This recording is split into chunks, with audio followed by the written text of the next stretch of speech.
il Ministro ha garantito rinforzi da un punto di vista degli organici, sono da poco arrivati nuovi agenti della Polizia di Stato, arriveranno ulteriori carabinieri nelle nostre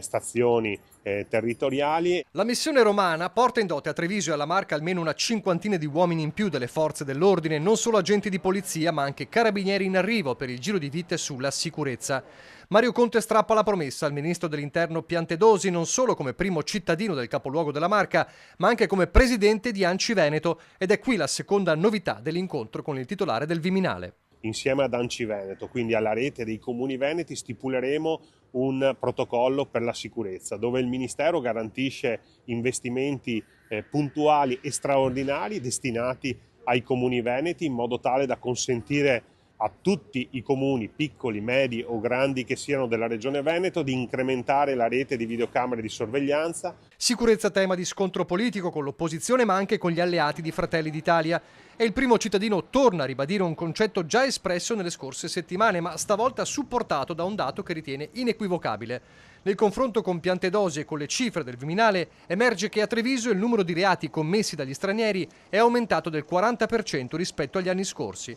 Tenendo conto, spiega Conte, che rappresentano il 10% della popolazione, il numero assume una portata ancora più significativa. Questo è un dato di fatto che deve essere preso in considerazione sia dagli amministratori locali ma soprattutto dal governo, e devo dire che